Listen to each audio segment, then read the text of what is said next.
खबर इटारसी से। Rest house की ज़मीन पर सर्वोच्च न्यायालय ने दी स्टे। इटारसी के ऐतिहासिक रेस्ट हाउस की ज़मीन के एक बड़े हिस्से को लोक निर्माण विभाग द्वारा मिट्टी के मोल बेच दिया गया था। इसको लेकर मुकेश गांधी उनके साथियों ने एक जनहित याचिका सर्वोच्च न्यायालय में लगाई थी। इस पर सोमवार को माननीय न्यायालय के न्यायाधीश इंदिरा बनर्जी और जस्टिस वी राम सुब्रमण्यम की डबल बेंच ने मध्य प्रदेश सरकार को नोटिस जारी करते हुए इस ज़मीन पर हो रहे कार्य को तत्काल प्रभाव से रोकने का आदेश किया है।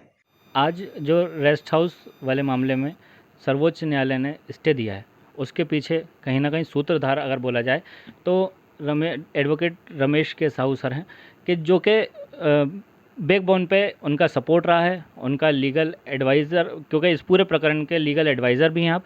हम उनके पास हैं, हम उनसे जानना चाहेंगे कि आज उनको कैसा महसूस हो रहा है और किस तरीके की रणनीति रही है और किस तरीके की रहेंगी। सर, सबसे पहले तो बहुत बधाई।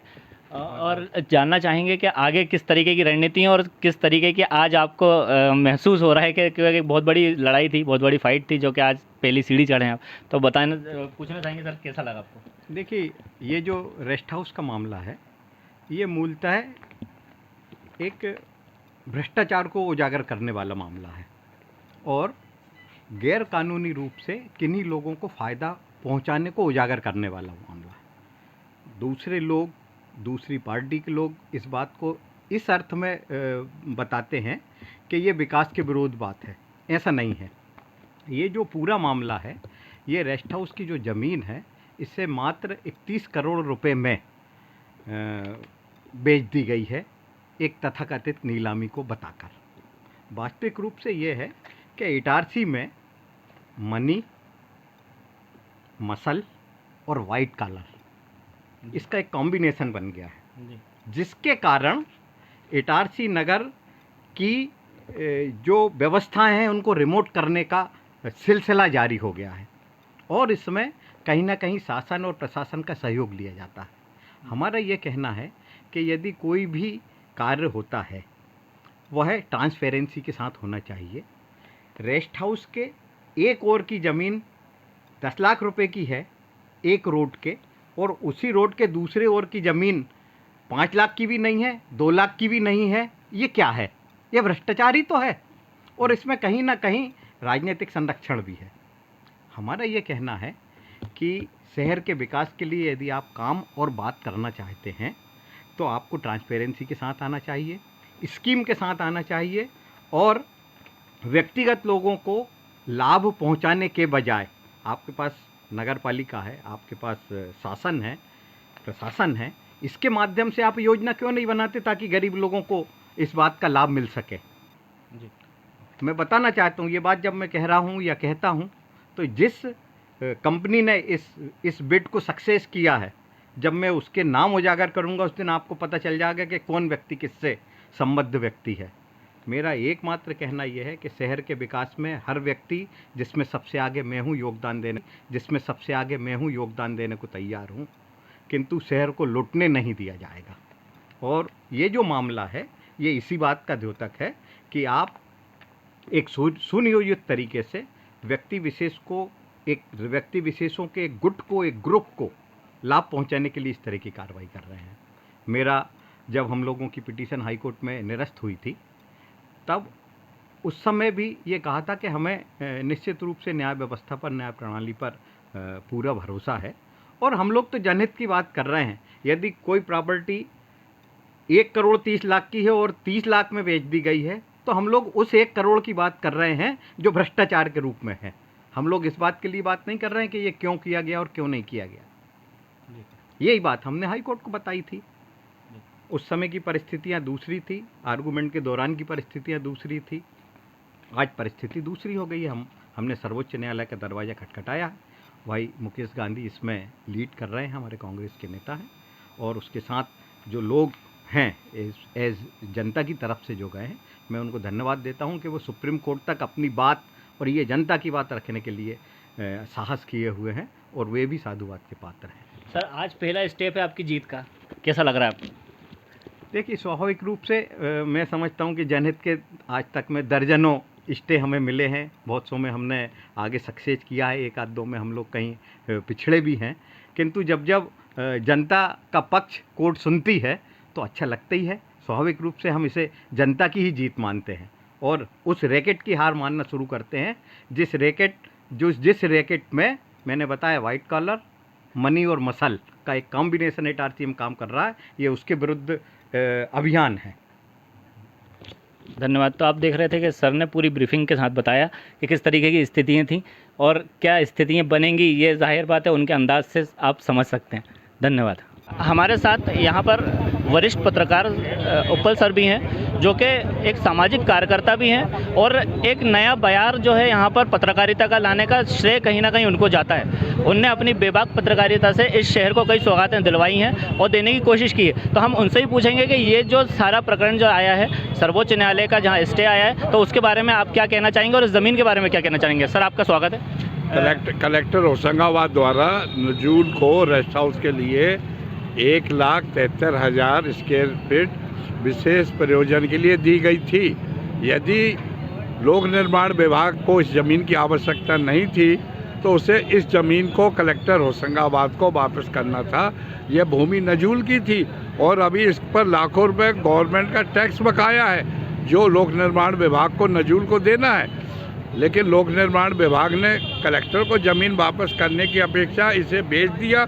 ये बहुत बड़ा अपराध है। उन अधिकारियों पे कार्रवाई होना चाहिए जिन्होंने विशेष प्रयोजन के लिए आवंटित ज़मीन कलेक्टर को वापस करने की अपेक्षा इसको 31 करोड़ में बेच दिया। ये बहुत बड़ा अपराध है। और 1 लाख वर्ग फीट ज़मीन जो नगर पालिका मांग रही थी पार्किंग के लिए, 1977 में पहला प्रस्ताव पास हुआ था और लगातार प्रस्ताव पास होता आ रहा था। नगर पालिका को देना था। शहर में पार्किंग की बहुत बड़ी कठिन समस्या है। इसकी उपेक्षा कर विशेष लोगों को लाभ पहुंचाने के लिए यह किया गया है। हम सुप्रीम कोर्ट का स्वागत करते हैं, उसने जो आदेश दिया। उन सब साथियों का स्वागत करते हैं जिन्होंने महत्वपूर्ण, क्योंकि सुप्रीम कोर्ट स्वीकार कर ले ये बहुत बड़ी बात है। डबल उसमें जज हैं जिन्होंने इसको गंभीरता से लिया और 6 सप्ताह में जवाब मांगा है। धन्यवाद। नमस्कार। हम मौजूद हैं अभी जयस्तंभ इटारसी के स्थानीय जयस्तंभ चौक के ऊपर, जिसको हिमालय कहा जाता है, जहां पर आज एक बहुत ज़्यादा खुशी का माहौल है क्योंकि एक बहुत जन क्रांति के तौर पे एक लड़ाई लड़ी गई जो कि रेस्ट हाउस के ताल्लुक से थी। इटारसी का जो रेस्ट हाउस है उसके ताल्लुक से ये लड़ाई लड़ी गई थी कि उस ज़मीन को कहीं ना कहीं बेचा गया है और बहुत बुरी तरीके से मतलब उसका दुरुपयोग किया गया है। वहाँ पर जो ऑक्सीजन जो देने वाले जो बड़े बड़े झाड़ थे उनको शायद कहीं नेस्तनाबूद किया गया है। उसकी लड़ाई थी, एक कहीं ना कहीं जनप्रिय भावना थी, लोगों की एक दिल में एक मंशा थी कि ये क्या हो रहा है इस शहर में। तो उसी चीज़ को लेके यहाँ पर कहीं ना कहीं लड़ाई लड़ी जा रही थी, जो कि आज सर्वोच्च न्यायालय ने अपना फेवर देते हुए और कड़क रुख अपनाते हुए इस तमाम चीज़ों के ऊपर विराम दिया है। उसको अभी रोक लगाई है, अभी उसको रोका गया है। तो जो लोग यहाँ पर लड़ाई लड़ रहे थे हम उनके साथ हैं। कहीं ना कहीं बोला जाए तो इन लोगों की एक अपनी एक बहुत बड़ी जंग थी जो कि आज कहीं ना कहीं उनको सफलता मिली है। तो मैं उनसे बात करना चाहूँगा कि किस तरीके की क्या कारण थे और किस तरीके की यहाँ पर योजनाएं उनने अपनाई और क्या उनको आज खुशी मिली है। आप लोगों का बहुत स्वागत है। सबसे पहले मैं जानना चाहूँगा कि क्या मसला था और क्या किस तरीके की आप लोगों को सामने इश्यूज़ आए हैं। श्रीमान, हमारे नगर इटारसी में दुर्भाग्य से किसी भी, चाहे प्राइवेट संस्थान हो चाहे सरकारी संस्थान हो, कहीं भी पार्किंग का स्थान नहीं है। और हमारे शहर में कहीं भी त्योहारी बाज़ार लगाने के लिए, जैसे ईद के समय, रक्षाबंधन के समय, दीपावली के समय, होली के समय, ये त्योहारी बाज़ार लगाने के लिए कोई खुली जगह नहीं है। एकमात्र प्रांगण PWD रेस्ट हाउस के पीछे की ज़मीन थी, जिससे हमारी नगर परिषद ने भी सरकार से कई बार प्रस्ताव पास करके बार बार उस ज़मीन को मांगी कि हमारी शहर की समस्या को निजात पाने के लिए हमें प्रदान की जाए। पर चूँकि ऐसा ना होकर योजनाबद्ध तरीके से भू माफियाओं को लाभ दिलाने के लिए नगर के मध्य की PWD की भूमि 1 लाख स्क्वायर वर्ग फीट, जो मात्र बिना इश्तेहार निकाले, बिना गणमान्य नागरिकों की ओपिनियन लिए बिना, एक ही बोली पर उसे 31 करोड़ रुपए में बेच दी, जिसकी कलेक्टर गाइडलाइन के हिसाब से 130 करोड़ रुपए से अधिक कीमत मानी जाती है। और वैसे भी यदि कहा जाए बोलचाल की भाषा में, तो चूँकि ये 300 करोड़ की भूमि है और वहाँ पर बहुत से छोटे छोटे व्यापारी लोग थे जो व्यवसाय कर रहे थे। यदि सरकार जनता का उद्देश्य पैसा ही सरकार का उद्देश्य यदि पैसा ही लेना था तो वो वहाँ पे दुकान बना के बेच देती चारों तरफ, तो उससे 200 करोड़ का लाभ होता सरकार को, जिसका हमने प्राक्कलन बना के सरकार को दिया था। और बीच में करीब 70,000 स्क्वायर फीट खुली प्रांगण भी शेष बच जाता, जो हमारे नगर के पार्किंग एवं इसके लिए उपयोग आता। इस संबंध में हमने शासन को लिखा। जब शासन ने हमारी सुनवाई नहीं करी, तब हम मध्य प्रदेश उच्च न्यायालय श्रीमान जौलपुर के समक्ष प्रस्तुत हुए हमारे वकील के माध्यम से। जब वहाँ भी हमारे वकील के माध्यम से बात रखने के पश्चात न्यायालय श्रीमान ने ध्यान नहीं दिया, उस ओर गंभीरता से नहीं लिया और उसे निरस्त कर दिया, तब हम विभिन्न पत्रकार बंधुओं, गणमान्य नागरिकों, शहर के मार्गदर्शन प्राप्त होने के पश्चात हम सर्वोच्च न्यायालय जो दिल्ली गए। वहाँ हमने हमारे वकील श्री अक्षत वाजपेयी जी के माध्यम से न्यायालय श्रीमान के समक्ष हमने वो बात रखी। और जब उन्होंने देखा कि इस शहर इटारसी शहर के लिए भूमि कितनी उपयोग और महत्वपूर्ण है, इस बात को ध्यान में रखते हुए गंभीरता से उन्होंने उस पर निर्णय किया और यथास्थिति स्टे दिया एवं 6 सप्ताह में नोटिस सर पर अनुमति दी। आप लोगों को कैसा महसूस हो रहा है, क्योंकि आज बहुत बड़ी आप लोगों को कहीं ना कहीं फतेह मिली है? जिस शहर की जन समस्या का जब समाधान होने की ओर प्रगति पथ का एक थोड़ा सा दीपक जलता हुआ दिखता है तो खुशी होगी। शहर की हमारी समस्याओं से हम निजात पाने की जब एक प्रारंभ शुरुआत हमको दिशा दिखेगी तो खुशी होगी। मैं हमारे नगर कांग्रेस के जो अध्यक्ष हैं सदर मोहतरम हैं राठौर साहब, मैं उनसे ही पूछना चाहूँगा, क्योंकि उनने भी निरंतर इस विषय के ऊपर अपनी प्रतिक्रिया दी है और कड़ी प्रतिक्रिया दी है। मैं उनसे ही पूछना चाहूँगा कि आज उनको कैसा महसूस हो रहा है और आगे की लड़ाई वो किस तरीके से लड़ेंगे। सबसे पहले तो शुभकामनाएं आपको और बधाई कि आज आप लोगों की जंग जो है वो कहीं ना कहीं कुछ हासिल कर पा रही है। आप क्या बोलना चाहेंगे? देखिए क्या है, सबको स्पष्ट दिख रहा था कि शहर में एक ही ज़मीन थी जो बेशकीमती ज़मीन थी और उसको शहर के जनहित में उसको उपयोग में आना चाहिए था। लेकिन इस सरकार ने मात्र कुछ चंद रुपयों के पीछे भूमाफियाओं के साथ मिलकर उस जगह को नीलाम कर दिया, जबकि कायदा ये कहता है कि वो जगह रेस्ट हाउस परिसर को दी गई थी और वो जब जगह अगर आपको रेस्ट हाउस के उपयोग में नहीं आ रही थी तो उसको किसी जनहित के कार्य में लाया जाना चाहिए था। लेकिन इन्होंने जो है औने पौने दामों पे उसको बेच दिया।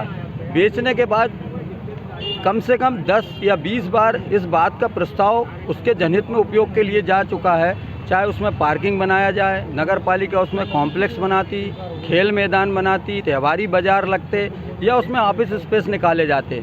अभी जैसा आपको ज्ञानंद उपाध्याय जी ने बताया कि उसमें एक बहुत बड़ा अगर आप कॉम्प्लेक्स बनाते तो उससे नगर पालिका को कम से कम मैं मानता हूं कि 3 से 4 करोड़ रुपए महीने की सिर्फ किराए में ही आय होती, जिससे शहर में विकास कार्य भी होते और लोगों को रोजगार भी मिलता। लेकिन इस सरकार ने क्या किया कि उसको भूमाफियाओं के साथ मिलकर औने पौने दामों पे बेच दिया, जबकि ये ज़मीन जनता के पैसे की ज़मीन है, जनहित में इसका उपयोग आना चाहिए था। इसके खिलाफ जनसंघर्ष शुरू हुआ। हमारे 5-7 लोगों की एक कमेटी बनी जिन्होंने इस पर शहर से समर्थन मांगा। शहर के पत्रकारों ने, शहर के व्यापारियों ने, अधिवक्ता बंधुओं ने इस पर भरपूर समर्थन दिया। उसके बाद हमारी जो संघर्ष समिति थी वो हाई कोर्ट गई। हाई कोर्ट में हमारी बात जो है वो वहाँ से हमारी याचिका निरस्त कर दी गई। उसके बाद भी संघर्ष समिति ने हार नहीं मानी। हमारे भाई मुकेश गांधी, ज्ञानंद उपाध्याय जी पिटिशनर बन के हमने सर्वोच्च न्यायालय में इस बात को लेकर न्याय मांगा और आज हमें इस बात की खुशी है कि सर्वोच्च न्यायालय ने उस पर स्थगन आदेश पारित किया है। इसके साथ साथ बहुत सारी चीज़ें भी हैं। आज स्थगन आदेश तो मिल गया है, लेकिन ये लड़ाई अभी यहाँ ख़त्म नहीं हुई है। लड़ाई इसलिए ख़त्म नहीं हुई है कि ये लड़ाई उस ज़मीन पे जो बंदर बाट हुई है उसकी भी लड़ाई है। दूसरा वहाँ पे जो हरे भरे पेड़ थे उनको बेरहमी से काटा गया, ये उसकी भी लड़ाई है। वहाँ जो बाजू में बैठ के लोग रोज़गार कर रहे थे उनको बेरोज़गार किया गया, उनकी भी लड़ाई है। तो शहर हित में ये संघर्ष जारी रहेगा आप सब लोगों के सहयोग से। और आज हमें खुशी है, हम माननीय न्यायालय का आभार व्यक्त करते हैं, माननीय सर्वोच्च न्यायालय का आभार व्यक्त करते हैं। और इस शहर में जितनी भी हमारे संघर्ष में साथ देने वाले लोग हैं, वो चाहे पत्रकार बंधु हों, चाहे अधिवक्ता साथी हों, शहर के व्यापारी बंधु हों या जो सामाजिक लोग हैं, उन सब का हम बहुत बहुत आभार व्यक्त करते हैं कि इस लड़ाई में उन्होंने जो है बड़ी मजबूती से हमारा साथ दिया। तो ये आप देख रहे हैं कि इस तरीके की स्थितियां थी और यहाँ पर हमारे साथ जो है वकील साहब भी यहाँ पर मौजूद हैं, जो वरिष्ठ अधिवक्ता भी हैं, और वो हम उनसे ही पूछना चाहेंगे क्योंकि वो भी कुछ रोशनी यहाँ पर रखना चाह रहे थे और कुछ उन्होंने बातें बताई थी जो कि हम उनसे ही पूछना चाहेंगे कि किस तरीके की यहाँ पर अनियमितताएँ हुई हैं और कैसा क्या लगता है उनको कि किस तरीके की अभी यहाँ पर कार्रवाई होनी चाहिए। सर, आप अभी बता रहे थे कुछ यहाँ पर जो जिस तरीके की कटाई वगैरह और जो भी वो सब चीज़ें हुई हैं, हालांकि ब्रीफिंग की है, लेकिन आप थोड़ा सा बताएंगे आप कानूनी हिसाब से आप क्या बोलना चाहेंगे? एक्चुअली क्या होता है कि कोई भी अपराध अगर होता है वो अपराध शरीर के प्रति हो, समाज के प्रति हो या धरती माँ के प्रति हो, प्रकृति के प्रति हो, कोई भी अगर अपराध होता है तो उसके लिए कुछ ना कुछ निकाल सरकार के द्वारा बनाए जाते हैं। इसलिए हरियाली को देखते हुए भी सरकार ने ग्रीन ट्रिब्यूनल बनाया हुआ है। अगर कोई बलात्कार का कानून है तो जरूरी नहीं कि क्षेत्र विशेष में बलात्कार इसमें हो रहा है, वो कानून सब जगह लागू होता है। उसी प्रकार ग्रीन ट्रिब्यूनल है जहाँ हरियाली है, और ऐसी हरियाली जो अंग्रेज़ों के ज़माने से चली आ रही है, मुग़लों के ज़माने से चली आ रही है, उसको भी नेस्तनाबूद करना एक अपराध की श्रेणी में आता है। यहाँ लगभग 58 झाड़, चूँकि मैं उसी क्षेत्र का निवासी हूँ, आज मेरी उम्र 56 वर्ष हो गई है, बचपन से मैं वो क्षेत्र देख रहा हूँ। इतने बड़े बड़े विशालकाय हवादार और फलदार वृक्ष लगे हुए थे, उन सबको बिना अनुमति के काट दिया। जबकि अनुमति हमने उनसे पूछा था स्पॉट पे कि आप ये क्यों काट रहे, तो बोले हमने लोकल स्तर पे इसकी अनुमति ले ली है। इसकी अनुमति देने का अधिकार सीएम को भी नहीं है, न डीएम को है, न कमिश्नर साहब को है। ये अनुमति मिलती सीधे उच्च न्यायालय में जो एक ग्रीन ट्रिब्यूनल रहता है, जीटी जिससे कहा जाता है, उससे अनुमति लेना पड़ता है। वहाँ ले जाने में लोगों के 4-5 जोड़े जूते घिस जाते हैं और इनको अचानक पता नहीं कहाँ से इतनी परमिशन मिल गई और सारे झाड़ इन्होंने नेस्तनाबूद कर दिए। तो ये भी एक अपराध किया है, और चूँकि अब अपराध किया है तो ये PSL जो स्वीकार हुई है, इसमें याचिकाकर्ता को हम अपनी ओर से थोड़ा सुझाव दे रहे हैं कि अलग से एक आवेदन लगा के जो भी इसमें लिप्त है ऐसे अधिकारी, अब प्याज के छिलके उतरेंगे तो इनके अब आंसू भी गिरेंगे। तो आप देख रहे हैं कि ये पूरी कार्रवाई एक तरीके से देखा जाए तो यहाँ पर शुरू है और कहीं ना कहीं खुशी का माहौल है, खुशी का मंजर है, और हो भी इसलिए क्योंकि ये एक बहुत नायाब तोहफ़ा मिला है कहीं ना कहीं बोला जाए, क्योंकि ये जो ज़मीन जो थी वो बहुत बेशकीमती ज़मीन थी, लोगों के हित के लिए थी, और वो कहीं ना कहीं यहाँ पर कामयाबी की एक पहली सीढ़ी जो है यहाँ पर याचिकाकर्ता जो है वो चढ़ चुके हैं। तो हम आगे देखेंगे कि किस तरीके की स्थितियाँ आती हैं और किस तरीके की स्थितियाँ यहाँ पर बनती हैं। हम आपको पल पल में अवगत करवाते रहेंगे। खबर भारतवर्ष से ताज खान, इटारसी। अपने शहर, अपने प्रदेश की ताज़ा खबरों के लिए लाइक करें, शेयर करें, सब्सक्राइब करें और हाँ, बेल आइकन दबाना ना भूलें, क्योंकि खबर हमारी, फैसला जनतंत्र का।